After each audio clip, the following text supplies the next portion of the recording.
बिस्मिल्लाहिर्रहमानिर्रहीम। अस्सलामुअलैकुम वरहमतुल्लाहि वबरकातुहू। जमात हफ्तुम की तालिबात, आज उर्दू का लेक्चर नंबर 12 है और लेक्चर नंबर 11 यानी इससे पहले वाले लेक्चर में हमने नज़्म मेरी कहानी की बुलंदवानी की थी और उसको समझा था, उसकी तशरीहात, उसका ख़ुलासा मैंने आपको बताया था और अल्फाज वानी के साथ साथ मशक़ी काम भी आपको हल करवाया था और आखिर में आपको मरकज़ी ख़याल भी बताया था। वो सारा काम आपने उम्मीद है कि कर लिया होगा अपनी नसर की कॉपी में सफाई से।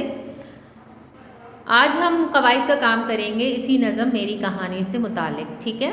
तो सबसे पहले जो हम आज काम कर रहे हैं कवायद में, कवायद की कॉपी में, वो है जुमला इस्मिया और जुमला फ़ेलिया की तारीफ़ात। जुमला इस्मिया और जुमला फ़ेलिया क्या है, आज आपको मैं इसकी तारीफ़ात बताऊँगी, समझाऊँगी और मिसाल भी दूँगी।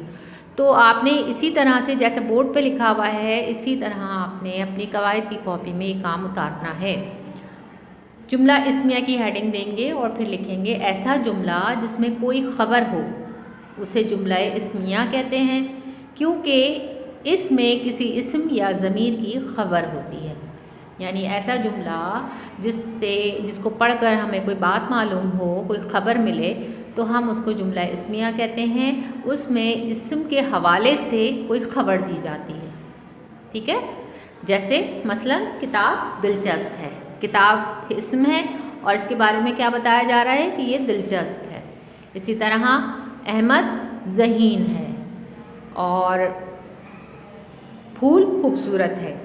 तो ये सारे जुमले जो हैं वो जुमला इस्मिया कहलाते हैं, जिससे हमें कोई ख़बर मिलती है, ठीक है। अब फिर उसके बाद जुमला फ़ेलिया की आप हेडिंग देंगे और लिखेंगे वो जुमला जिसमें किसी इस्म का काम बताया जा रहा है वो जुमला फ़ेलिया कहलाता है।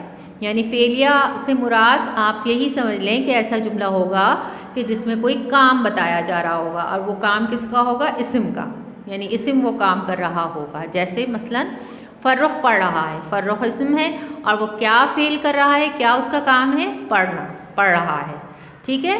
अहमद लिख रहा है, फ़रा खाना खा रही है। तो ये सारे क्या हैं, इस्म से मुताल्लिक़ इस्म के काम हैं। जो भी इस्म मौजूद है उसका काम है और इसको ऐसे जुमले को जिसमें इस्म का काम बताया जाए वो जुमला फ़ेलिया कहलाता है। तो ये आप अपना हिस्सा कवायद में उतार लेंगे। उसके बाद आप ये उतारने के बाद आप जो नज़्म मेरी कहानी है उसकी वाहिद जमा अल्फाज़ और मुरक्कब मुतरादिफ़ात का काम करेंगे। और ये वाहिद जमा आपको मैंने कहा था ना, मश्क में मौजूद था सवाल, कि उस सवाल को हम कवायद में करेंगे। तो ये वही सवाल है।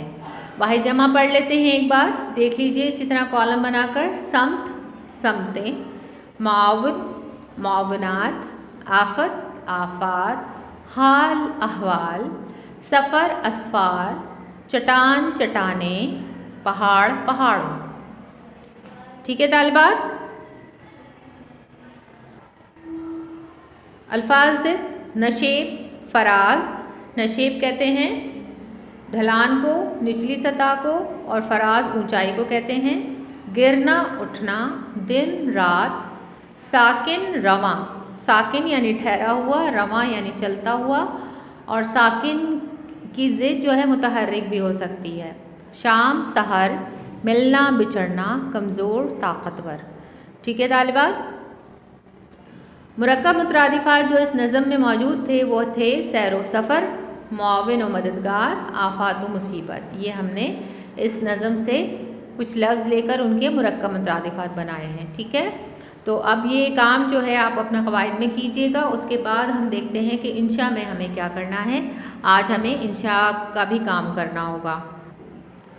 देखिए यहाँ पर लिखा हुआ है, वालिद के नाम ख़त तहरीर कीजिए जिसमें उनसे नई जमात की कुतुब के लिए पैसे तलब कीजिए।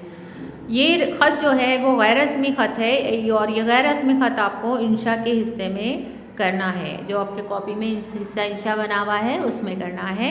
गैर रस्मी ख़त का पैटर्न, उसका तरीक़ाकार मैं आपको पहले भी बता चुकी हूँ और हमने पहले भी गैर रस्मी खतूत लिखे हैं, तहरीर किए हैं, लिहाजा तरीक़ा वही रहेगा लेकिन उसका उन्वान बदल जाएगा। वालिद के नाम ख़त तहरीर करना है जिसमें उनसे जैसे कि आप समझें, फ़र्ज़ कर लें कि आपके वालिद कहीं और रहते हैं और आप उनसे नई जमात में गए हैं, आपकी तरक्की हुई है, आप पास होकर नई जमात में गए हैं और वहाँ जाकर आपको कोर्स की किताबों के लिए पैसों की ज़रूरत है। लिहाजा आप अपने वालिद को ये बता रहे हैं, खुशखबरी भी सुना रही हैं कि मैं अच्छे नंबरों से पास हो गई हूँ और अब मुझे नई जमात में जाने के लिए, नई जमात में तालीमी सिलसिला जारी रखने के लिए कोर्स की किताबों की ज़रूरत होगी। लिहाजा आप मुझे कुछ पैसे भेज दीजिए ताकि मैं अपनी किताबें ख़रीद कर अपनी तालीमी सिलसिला जारी रख सकूं। ठीक है तालिबात, इसी तरह से आपने जैसे आपका ख़त का पैटर्न है उसमें से देखिए, ख़त के पैटर्न में से कि आपने शुरू कैसे करना है। अस्कमरा इम्तिहान, इम्तिहानी मरकज़ अलिफ बे जीम स्कूल कराची। उसके बाद आपने उसके नीचे एड्रेस जहाँ लिख लिया, आपने उसके नीचे मौरख़ा लिखा। जिस तारीख़ को आप ख़त लिख रहे हैं वो आपने तारीख़ लिखी। उर्दू में तारीख़ लिखने का तरीका आपको बताया जा चुका है।